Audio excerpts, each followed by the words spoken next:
Olá, olá, caríssimos investidores. Estamos aqui para mais uma live aula, né? Aquela live que já é gravada e que vai estar disponível para vocês a partir das 7h30, agora, na quarta-feira, dia 26 de outubro. Muito bem. A live de hoje, ela pode parecer uma live que vai parecer atrasada, alguma coisa do tipo, tá vindo no tempo certo, tá? Por quê? A deflação ela acontece de uma forma que eu vou explicar hoje, e hoje vocês vão entender por quê, tá? Então a gente vai passar sobre alguns assuntos, primeiro olhando para os CRIs e depois olhando para o fundo de CRIs, com todas as premissas, todas as limitações do modelo que eu criei, e aí para vocês entenderem a correlação da deflação barra inflação com os dividendos dos fundos de CRI, tá? E aí todos os impactos que isso acaba causando na sequência no mercado secundário, que você consegue comprar diversos fundos com desconto, beleza? Vamos iniciar aqui passando sobre o conceito de defasagem. Defasagem, ela acontece, e aqui eu vou dar um exemplo para simplificar, tá? Vamos considerar que tenha uma um financiamento imobiliário e que esse financiamento imobiliário seja lastro de um CRI. Vamos dizer, milhares, né, de financiamentos imobiliários sejam lastro de um CRI.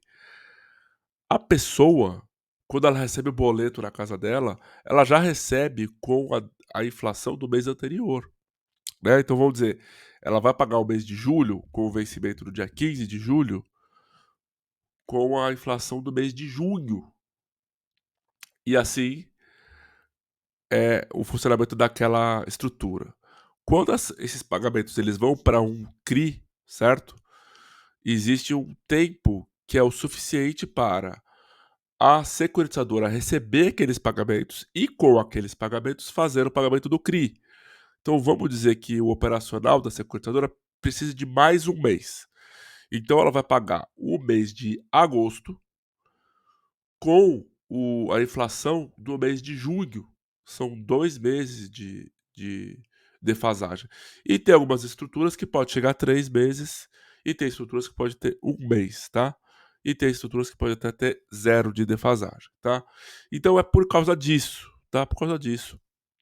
Essas com 0 de defasagem é mais difícil, tá? É mais como 1 a 3, tá? Então é importante que vocês entendam isso pra gente entrar aqui no modelo. Então vamos lá. Eu vou para a planilha agora. Então a gente está aqui tratando do CRI 01. Deixa eu deixar eu menorzinho aqui para poder ficar melhor para vocês. Estamos tratando aqui do CRI 01. Eu vou tirar essa tela aqui de defasagem. Pronto. E esse CRI 01, ele tem a taxa de IPCA mais 8 com uma defasagem de 3 meses. Então, no mês de outubro, ele vai estar considerando o indexador de inflação do mês de julho, né? Essa aqui foi uma emissão feita em outubro de 2019, né? Estamos simulando aqui, tá? O prazo de 5 anos, que dá um total de 60 meses, e aí, neste caso aqui, não tem o que o pessoal chama de inflação positiva, né? Ou com proteção de inflação, né? De deflação. E o total de 15 milhões. E aqui a gente vai considerar a inflação para justamente poder ver o que vai acontecer, tá? Então a gente tem aqui a data de defasagem e aqui o saldo inicial, que é justamente aqueles 15 milhões que a gente acabou de passar, tá? O indexador, que é referente ao mês, tá? Eu peguei aqui todos os indexadores desde lá de 2010, então estão aqui, tá? E aí a inflação no mês, tá? Então a inflação no mês era justamente a diferença entre o o indexador deste mês contra o indexador do mês passado, tá? E aí a gente vê aqui a inflação acumulada, e eu criei uma simplificação aqui contra o total de pagamentos de amortização, contra o saldo inicial, e ele deu aqui uma inflação acumulada até o momento, né, que ele vai para mais de 22, de 14%. Então, quando a inflação ela vai somar aqui mais de 14, ele já zera aqui, tá? Aí o saldo devedor atualizado, depois da inflação do mês ou da inflação, os juros que são pagos em cima do saldo devedor atualizado, o percentual de amortização e o reais de amortização, e assim gerando um fluxo fictício de um CRI aqui, tá? Que ele é pago totalmente lá no mês 60, como a gente passou aqui, tá? E aí eu coloquei aqui, ó, o quanto que tem de inflação acumulada que não foi distribuído já, tá? Então, se tiver algum mês que acumulou, por exemplo, esse mês aqui, ó, deixa eu ver se nesse caso aqui não vai ter nenhum, tá? A gente vai passar por esse exemplo mais pra frente quando a gente colocar uma carência de amortização, tá? A gente chega lá, beleza? Muito bem. Aí o efeito de inflação da distribuição caixa desse CRI. E aí aqui, a PMT distribuível, né? E a PMT que tem que ser realocável, tá? E aí eu vou voltar aqui para poder diferenciar essas duas, tá? Então, a PMT distribuível é aquilo que eu já recebi de juros e a parcela de inflação dentro do saldo daquele CRI, certo? A PMT realocável é a parcela da amortização que eu tenho que realocar em um novo CRI. Tá? E aí depois, quando a gente for olhar para o feed CRI que nós estamos olhando aqui, nesse modelo, a gente vai, vamos dizer assim, mostrar as limitações do modelo e quais premissas que eu utilizei, perfeito? Então vamos voltar lá. E aí a gente tem aqui a PMT realocável, tá? Então essa aqui é a estrutura, né, de um CRI, tá? É lógico, estou simplificando aqui, tá? Mas assim, se a gente tiver uma amortização aqui menor, vamos colocar aqui de 0,10, 0,20, ele vai acabar acumulando, tá? A, a inflação aqui, tá? Deixa eu ver. Então, olha, tinha aqui 16.500 de inflação para distribuir, ele distribuiu 15,16, que era o que ele tinha para distribuir. E aqui ele teria ali de deflação, né? 4.500, mas como a deflação, ele vai ter um efeito só negativo, tá? Enfim, aqui eu estou colocando complicômetros para vocês poderem entender, mas a gente vai passar por isso na sequência, tá? Aqui, só para poder passar, ó. A inflação acumulada seria de 6.000 e aqui 0,10, né? 0,10, aqui 0,10. Então a diferença desses 4.500 dos 6.000 é justamente essa diferença aqui de 1.500, tá? Então já aqui a inflação acumulada acontecendo, tá bom? Muito bem. Então aqui a gente tem esse CRI, tá? Que ele não tem proteção contra a inflação. Vamos lá poder olhar como se ele tivesse proteção contra a inflação, tá? Vamos ver o que vai acontecer com ele. Então aqui, ó, o que os termos de securitização normalmente regem quando tem proteção de inflação, tá? Ele fala, olha, quando a inflação for negativa, considera zero, né? Ou seja, a inflação acumulada ela vai se manter naquele período, certo? E aí é que a gente vai ter uma diferença, né? Vamos voltar aquele exemplo de 0,1 aqui, para a gente poder ver o efeito, tá? Então eu tinha aqui 16.500 para distribuir o que tinha de inflação para poder fazer o pagamento, e o que tinha de inflação não distribuída, já que a deflação eu não considero, eu distribuir aqui no mês seguinte. Então é natural, tá? É natural que quando eu tenho deflação protegida, vamos dizer assim, a TIR desse CRI vai ser maior, tá? Então vamos lá ver para poder vocês entenderem o que eu estou falando, ó. Então aqui, a TIR está 14,22, considerando proteção de inflação, tá? E aí eu vou colocar aqui não para vocês poderem ver o efeito.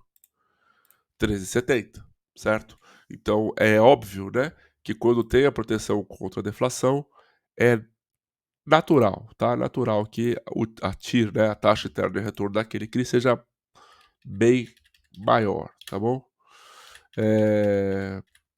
Beleza, acho que esse primeiro ponto, assim, né, tá bem explicado aqui. Lembrando, tá, que essa planilha ela vai estar assim, permitido o download dela aqui em um link na descrição, tá? Beleza. Então aqui com a proteção da deflação, ele distribui tudo que ele tiver de caixa, e aí aqui é para emitir relocável, tá? Então eu vou voltar lá no nosso exemplo, e aí aqui a gente vem para carência, tá? Então o que é a carência? O que ela impacta, né? O que ela impacta no CRI, primeiramente, né? Então a carência de amortização, ela é até aceitável pelos fundos, tá? Os fundos que compram o CRI. Na maior parte das vezes, eles não aceitam carência de juros, tá? Então a gente vai tratar aqui só da carência de amortização. Vou voltar lá para vocês entenderem o impacto disso, tá? Então aqui, ó, vou colocar aqui uma carência de amortização de 10 meses. Olha o que acontece, ó. Como eu não tenho amortização para poder pagar, eu não consigo ter nada de inflação para poder distribuir regime caixa, tá, gente? Regime caixa. Não estou aqui falando de regime competência, estou falando aqui de regime caixa. Então eu não tenho nada de caixa para poder distribuir porque eu só estou pagando os juros. Veja, esses. Caiu uma caixa aqui, perdão, gente. Esses 96 mil aqui, ó, que a gente está recebendo aqui de PMT distribuível, é só os juros. Então, como não tem amortização, eu não tenho nada para distribuir de inflação caixa. Por isso que a carência de amortização ela é mais difícil de existir por lado dos fundos de CRI, porque eles não estão dispostos a acumular essa inflação aqui para dar uma porrada lá para frente. É lógico que aqueles que façam distribuição via regime de competência vão ter uma outra visão disso aqui, e eu não vou tratar desse tema hoje, tá? Vou falar aqui dos fundos regime caixa, tá bom? Muito bem, então eu vou voltar lá para carência, tá? Então eu coloquei carência zero, que é normalmente o que os fundos pedem, tá? O mínimo de carência possível, beleza? Então vou voltar lá para a nossa aulinha, remove aqui, e a gente vai para o slide 3. Então, a inflação e a deflação é importante que vocês entendam, né? Que só vai aceitar essa, essa proteção contra a deflação aquele devedor, certo? Porque nós estamos do lado do investidor, do lado do fundo de CRI, do lado do CRI, olhando como investidores, como credores. Do lado de lá, tem que ter um devedor que aceite as condições dessa operação. Então pensa comigo, se você fosse o devedor de um financiamento imobiliário, será que você aceitaria condições de deflação somente inflação somente positiva, certo? Será que uma Leroy Merlin ela aceita a inflação somente positiva? Com certeza não, né? Então assim, a depender da qualidade do credor, do devedor, ele vai aceitar ou não essa proteção contra a deflação. E eu garanto para vocês que se tiver um movimento, tá, de devedores de algum determinado tipo de crédito, solicitando que a inflação seja colocada também as negativas, eles ganham em qualquer instância da justiça, tá? Então, assim, ela é uma proteção contra a inflação, pero no mucho, certo? Porque se a gente vê aqui, vamos lá, o FDIC aqui coloca, é natural, como eu falei, que a taxa interna de retorno vai ser menor. Isso quer dizer que se vai ser menor, também é uma realidade que as pessoas que os devedores, né, que estão pagando vão pagar menos. Então, vou dizer assim, é mais adequado, vamos dizer assim, tá? Do ponto de vista do devedor, ok? Beleza, então vamos continuar aqui nossa aulinha. E aqui a gente agora vai para as premissas do modelo que a gente está trabalhando aqui, tá? Então, vou jogar lá a planilha de novo. E aqui, então, eu vou trabalhar primeiramente com todas as informações iguais e depois a gente vai mudando para ver o que acontece, tá? Então, todos os 11 CRIs com a mesma taxa, todos com a mesma defasagem, todos com o mesmo prazo, todos aqui a gente vai colocar inicialmente não, tá? Vamos deixar não aqui como proteção de inflação, todos com o mesmo volume, dando 9,09 de percentual do PL, todos com a mesma data de emissão e todos sem nenhum tipo de carência, tá? E aí as condições do FII aqui, né? 1% de taxa de administração, tá? Um total de cota de 1.650, dando uma cota aí de R$ 100, tá? Então estamos falando de um fundo de CRI base 100 aqui, base 100, tá? E aí a gente vai ver aqui que com essas condições, a correlação com o IPCA, já que a gente não tem proteção contra a inflação negativa, está de 0,84, ou seja, tem um nível de correlação altíssimo, né? Altíssimo. Para cada 100 eventos, 84 se movimentam de maneira igual. É muito alto, né? E aí o total distribuído por cota, nesse exemplo aqui, considerando que não tem proteção contra a deflação, né? O total de R$ 40 em 39 meses, que são esses meses aqui de outubro de 2019 até setembro de 22, que é quando a gente tem a inflação já colocada, tá? E aí, dando uma média de distribuição por cota de 1,03, tá? Que é mais ou menos aí que os fundos de CRI pagam, né? Só que, lembra lá atrás que eu passei com vocês a possibilidade de ter uma PMT distribuível que vai para os dividendos, vai ter PMT realocável, que é aquilo que eu vou ter que realocar? Então, aí eu tenho que trabalhar aqui e mostrar para vocês como é que eu estou fazendo essa realocação, tá?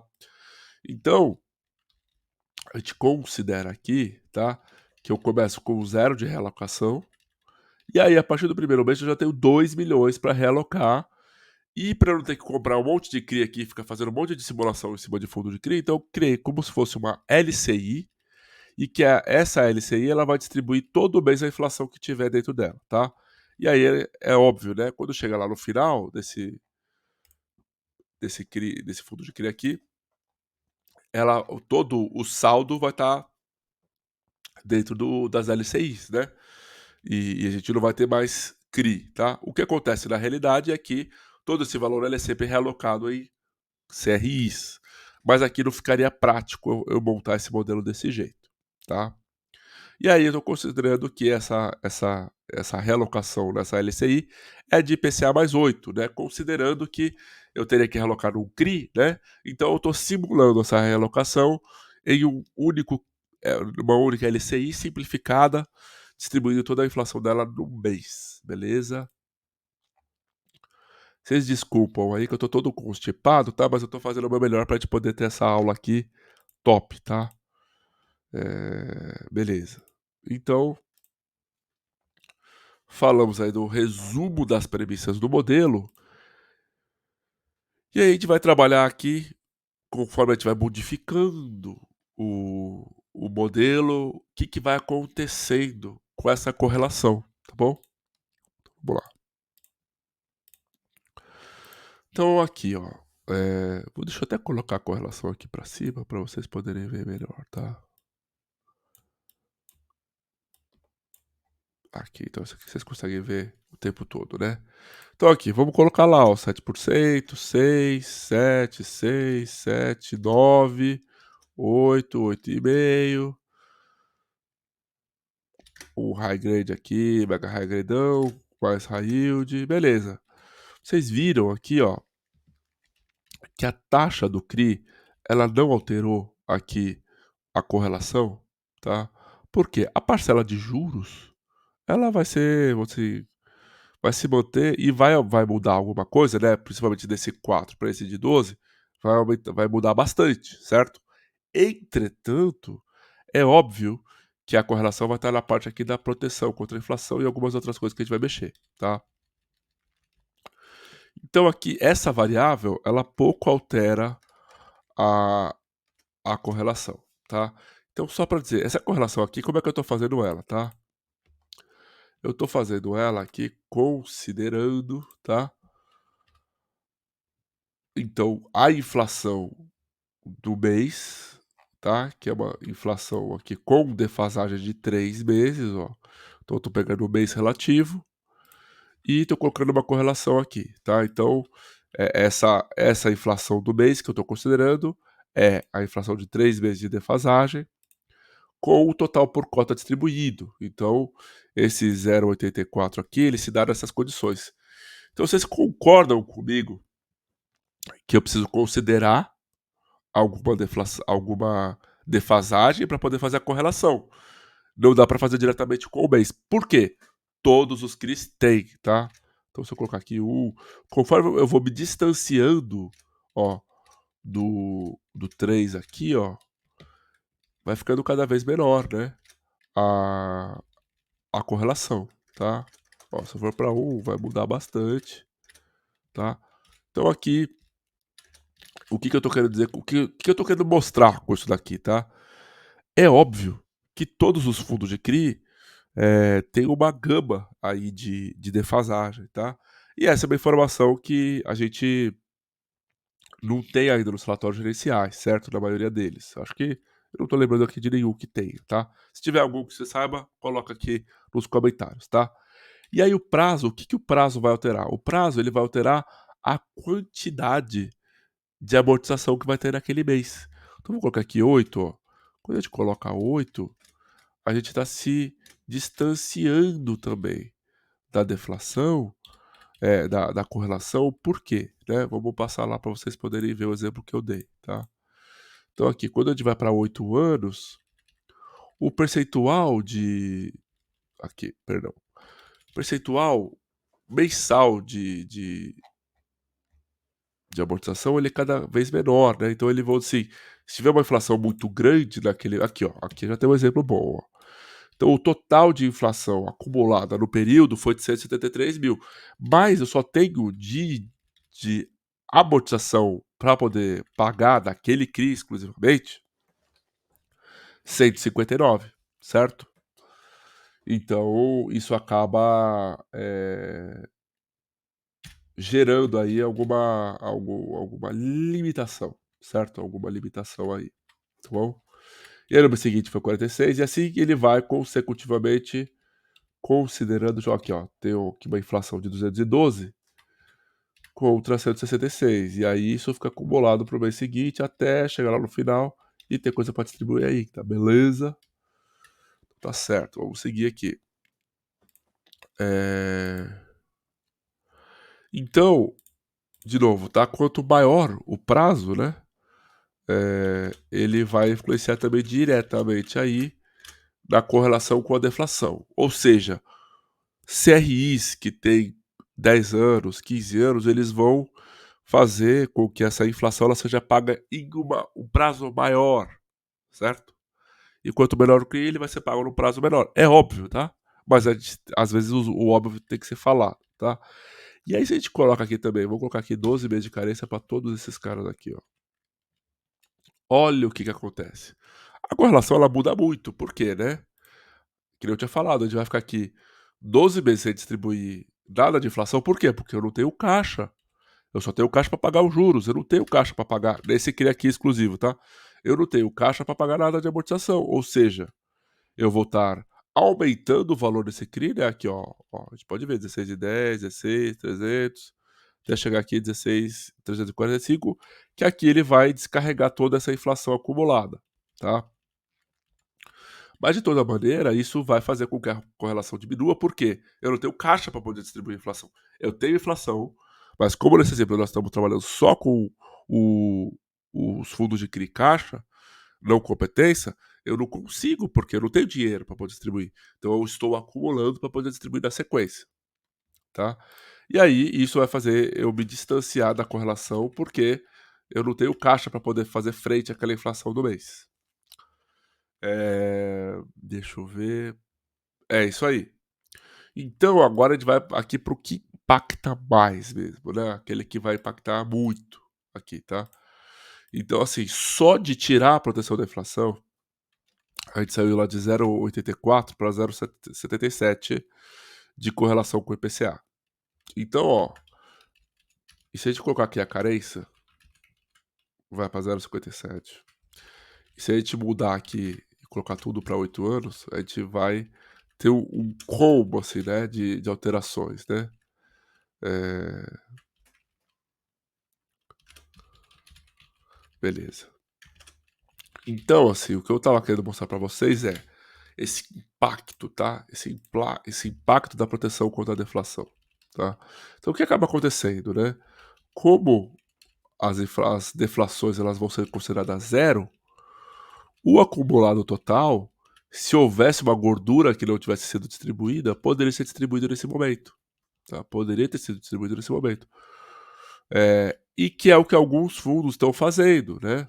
Por quê? E aí a gente vai aqui trabalhar, tá? O que acaba acontecendo é que nem todos os CRIs têm 3 meses, né?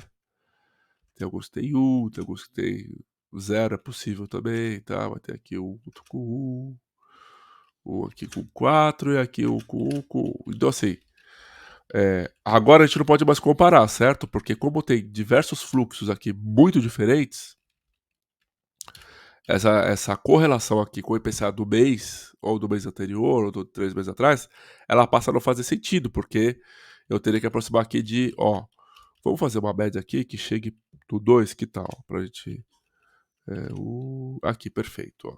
Então eu vou mudar lá na defasagem para 2, porque na média tá com 2 meses, certo? Na média tá com 2 meses. Mas ainda assim, ó, a correlação tá baixa, por quê? Porque a gente tem fluxos descasados, né, então vou colocar aqui, ó, 4 anos, 6 anos, vou colocar uma média aqui pra gente ficar com uma média adequada aqui. 7 anos, 8 anos, 4, 6, 8, 10 anos, 6 anos, 7 anos. Então aqui, ó, a gente tem fluxos muito diferentes. E eles aqui vai ter um que vai ter 6 meses de carência, aqui vai ter um que vai ter 12, outro vai ter 6, outro vai ter 3, aqui lá embaixo vai ter um com 3, um com 5 e um com 2 aqui embaixo. Então o que começa a acontecer, né? A gente começa a ter uma diversificação tão grande em defasagem, em prazo, e aqui eu não vou nem trabalhar com a variável data de emissão, porque daí aqui bagunça tudo mesmo, tá? E estou considerando aqui que todos têm a proteção contra a inflação. Aí quando a gente coloca aqui, tira essa proteção, né? A gente vê que vai mudar pouco. Vai mudar pouco. Por que que vai mudar pouco?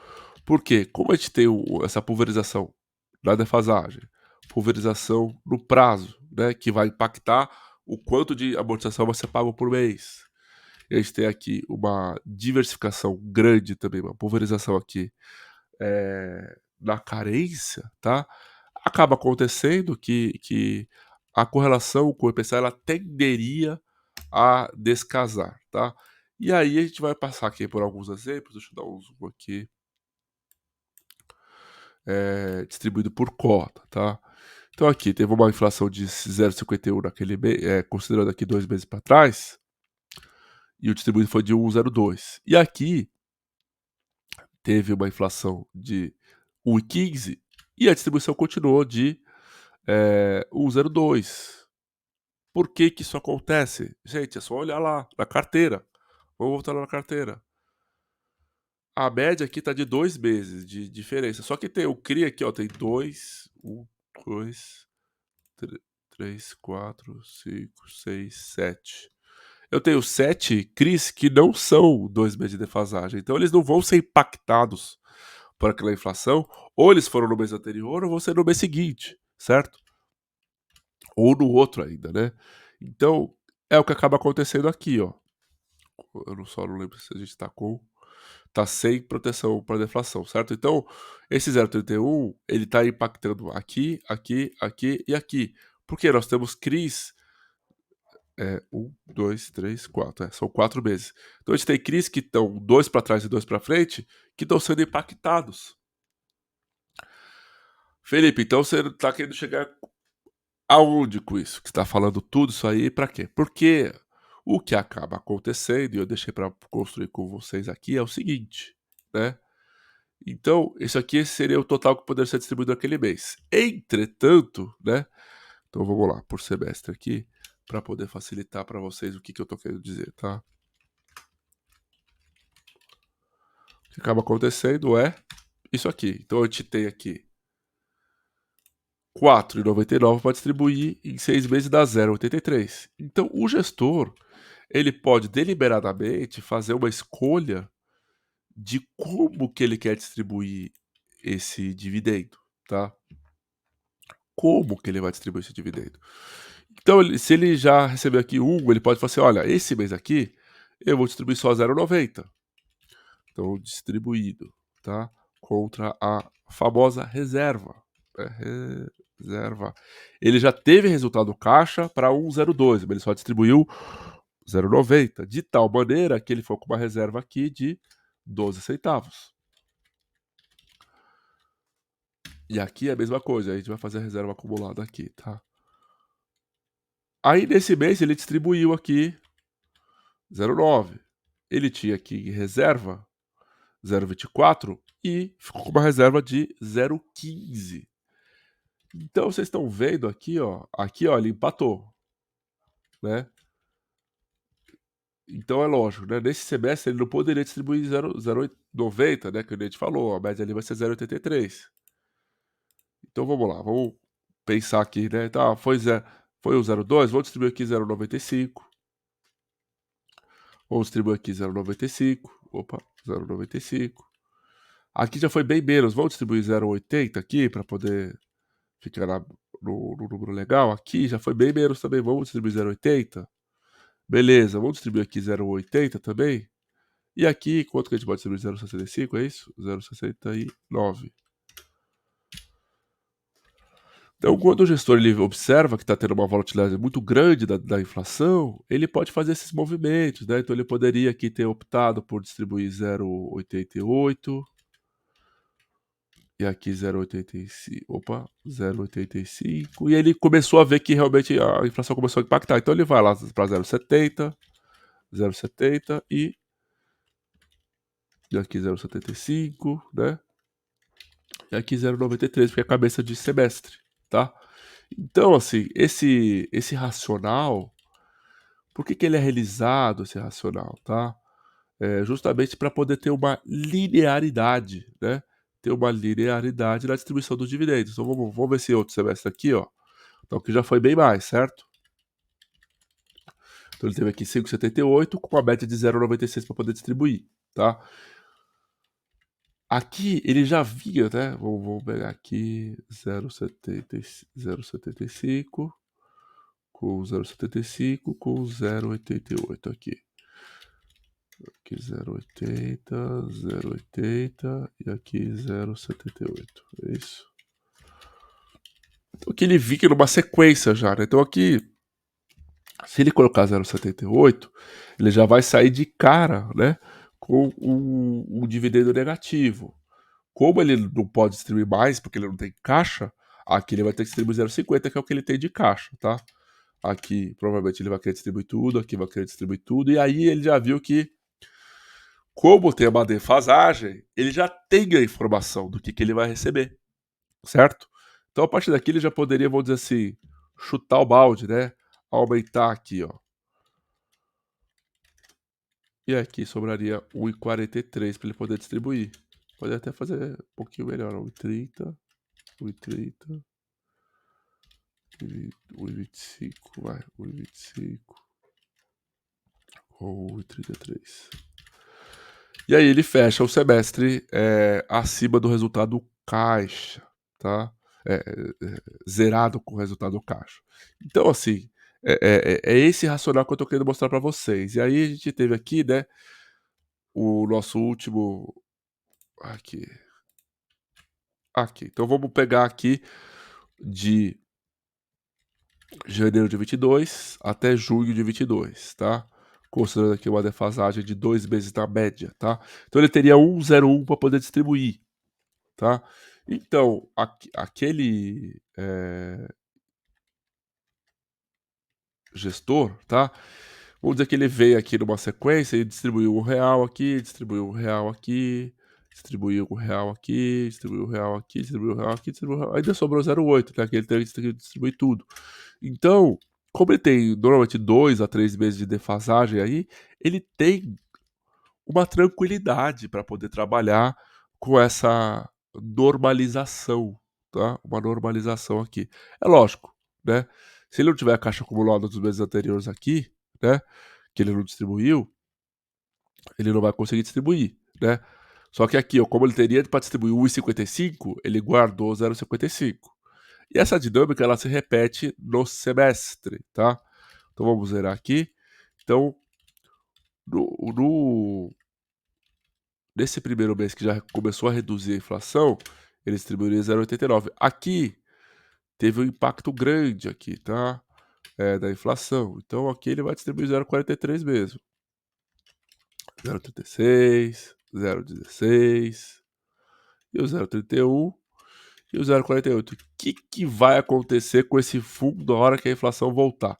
Ele vai distribuir lote, porque ele vai querer chamar os investidores de volta para o seu fundo, etc, tá? Então aqui a gente está numa realidade, e essa inflação vai estar disponível, essa planilha vai estar disponível para vocês, né?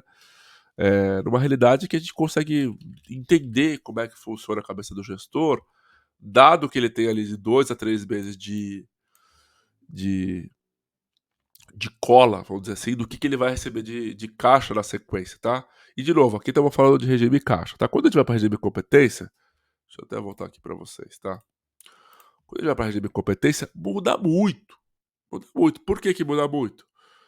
Gente, regime competência, ele considera toda a inflação e torna possível fazer a distribuição, né?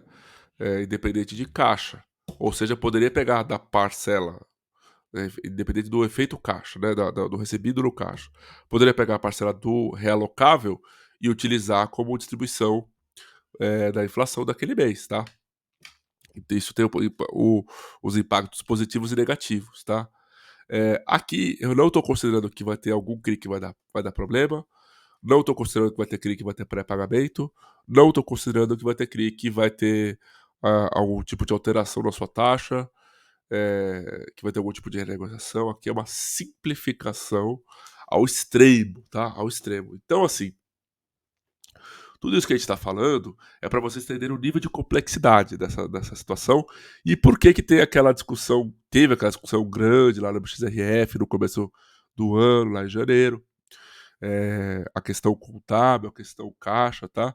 Então, assim, de todas as maneiras, eu digo para vocês assim que aqui o nível de depende, né? Aquela pergunta que tem o depende como resposta é muito grande, tá? Porque depende de tantas variáveis, né? Que fica difícil de poder, vamos dizer, fechar e mostrar um racional muito simples, tá? Essa planilha vai estar disponível, tá? Aí eu gostaria que vocês deixassem as suas perguntas a respeito da planilha, dúvidas, tá? E aí, numa outra dessas lives gravadas, a gente vai devolvendo as respostas que vocês fizeram, tá? Porque eu sei que é uma coisa complexa, eu sei que são informações não tão simples de poder, vamos dizer assim, digerir, né? Mas eu tô dando aí o caminho das pedras para vocês entenderem, tá? E aí, beleza, Felipe. Então você falou de tudo isso, e aí, né? E aí? Então, o impacto disso tudo, ele se dá na medida que vocês, investidores, se desesperam com aquela deflação lá que eu mostrei e saem vendendo fundo. Quando você sai vendendo fundo, ele despenca, vai lá para baixo. E com isso abre janela para quem tem aí o estômago, né, de suportar 3 meses de deflação, que é o que está acontecendo hoje. Você tem a condição total de saber que na sequência vai voltar com 0,6, 0,80 no mês, e aí você vai receber, né, o aumento da cota, porque a maioria dos investidores de fundos imobiliários são dividend yield seekers, né, eles ficam procurando dividend yield do mês. E se não está de acordo com o que ele pensa, ele vai lá e vende, né? Então, não seja essa pessoa, tá? Não seja essa pessoa que está procurando dividend yield todo mês, né? Tenha um pouco de paciência, lembre que fundo imobiliário é um investimento de longuíssimo prazo, tá? Lembre-se disso. Vamos facilitar a nossa vida e evitar de comprar na alta e vender na baixa, né? Então, essa planilha vai estar à disposição de todos vocês. Fiquem atentos aí a às dúvidas que vocês possam ter, tá. E não vão com a manada, não faz sentido ir com a manada sem tentar entender o que está acontecendo, né. Então essa é uma live que ela também é daquelas lives atemporais, né, porque talvez daqui a 2, 3 anos vai ter deflação de novo, e aí você vai pesquisar aqui no YouTube e vai achar essa live aqui de novo, com a planilha, para você poder entender o que está acontecendo com o seu fundo de CRI. Beleza? É isso aí, é uma live curta, densa, né? Com bastante detalhes, com uma premissa, modelo, fluxo de CRI, amortização, juros, PMT distribuível, relocável, um modelo de realocação simplificado. Então, assim, conto com as dúvidas de vocês aqui embaixo nos comentários. Eh, Contem comigo aí, tá? Na sequência de responde as dúvidas. E é isso aí. Por hoje é isso. Um abraço, até a próxima.